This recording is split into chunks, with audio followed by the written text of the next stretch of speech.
the hell happened to you? Natakay ako ni Jeff. Dinalibag ako nang walang yun sa pader. Ano? Teka, paano nangyari? Nasaan si Jeff ngayon? Seriously, girl? Siya pa rin talaga yung main concern mo? Look at me! Hindi ka man lamang mag-offer na ihatid ako sa hospital to check kung may concussion ako? Pwede ba, Leslie? Don't be such a drama queen. Malayo sa bituka yan. Yung tanong kung sagutin mo, nasa na si Jeff? Tumakas siya, okay? Tumakas siya.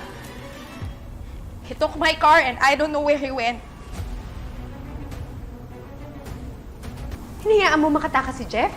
Dapat ginawa mo lahat. Dapat hinarangan mo siya. Paano ko siya pipigilan? Eh, mutik na nga niya ako mapatay, di ba?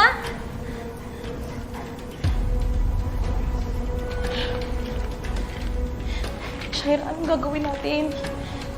Hawak ni Jeff yung cellphone ko. Baka tumawag na yun kay Jordan, tapos sinubog tayo, mabubuking tayo, Shai. Paano kung tumawag sila sa polis? Shaira, umalis na kaya tayo dito. Baka maaresto tayo. Ayoko makulong. Shai, ayoko makulong. Wala akong pakialam sa sinasabi mo. Will you shut up? Hindi ako makapag-isip na maayos kung putak ka ng putak dyan.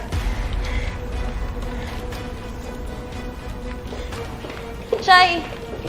Shai, saan ka pupunta? Shai, wag mo akong iwan dito!